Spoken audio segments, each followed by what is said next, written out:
Kidlat News Updates. Mga balita ngayon, mga haka-haka sa kalusugan ni PBBM pinabulaanan sa kanyang pagharap sa media. Cavite Representative Kiko Barzaga sumuko sa pulisya kasunod ng paglabas ng arrest warrant para sa kasong cyber libel. Pawn shop sa Kidapawan, Cotabato, Nilooba. 13 million pesos na halaga ng alahas at pera tinangay ng 6 na sospek. Ako po si Cesar Soriano para ihatid ang nangungunang mga balita sa buong kapuluan.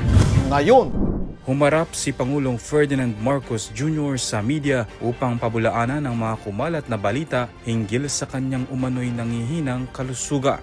Sa isang press conference nitong Lunes ng hapon, hinamon pa ng Pangulo ang mga nagpapakalat ng nasabing chismis na sabayan siyang mag-ehersisyo upang mapatunayan kung sino ang mas malakas.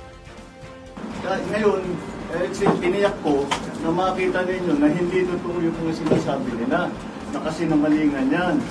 Kaya mula ngayon, yung mga taong yan na nagsabi sa inyo na may sakit ako, na baldado na ako, alam ninyo, puro sinungaling yung mga yan.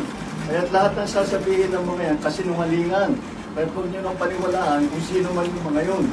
Now you know who the liars are and who is telling the truth. Giit pa ng Pangulo, 2 o 3 buwan na ang nakararaan nang huli siyang bumisita sa ospital para sa kanyang diverticulitis at balik na umano sa normal ang kanyang diet.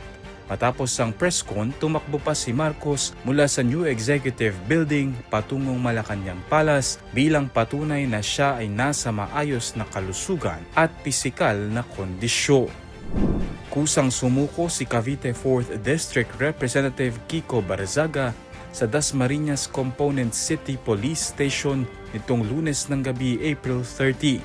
Kaugnay ito ng mga kasong cyber libel na isinampa sa suspendidong mambabatas. Sa bisa ng warrant of arrest na inilabas ng Makati City Regional Trial Court Branch 147, ipinag-utos ang pag-aresto kay Barzaga na nahaharap sa 8 counts ng paglabag sa Section 4C ng Cybercrime Prevention Act. Kalaunan ay pansamantalang nakalaya si Barzaga matapos makapagpiyansa ng 48,000 pesos sa kada bilang o kabuuang 384,000 peso. Hindi pa malinaw ang detalye sa complaints o ang insidenteng lumabag sa batas.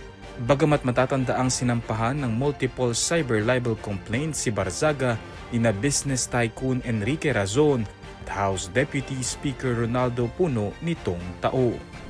Umabot sa tinatayang 13 milyong pisong halaga ng alahas at pera ang tinangay ng 6 na armadong lalaki mula sa isang pawn shop sa public market sa Kidapawan City, Cotabato noong Abril 11. Ayon kay Chief of Police Lieutenant Colonel RG Celeste, 4 sa mga sospek ang pumasok sa loob ng AV pawn shop bandang alas 9 ng umaga upang isagawa ang pagnanakaw, habang ang 2 pa nilang kasamahan ang nagsilbing lookout at getaway drivers na sakay ng mga motorsiklo. Nilapitan umano muna ng mga suspect ang isang security guard na nakauniforme ngunit walang armas bago isinagawa ang krimen.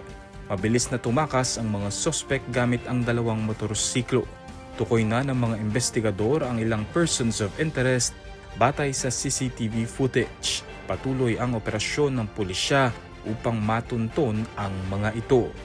Para sa Kidlat News Channel, ako si Renzel Lenon, nag-uula. ako po si Cesar Soriano, kasama nyo sa bawat pagputo ng balita.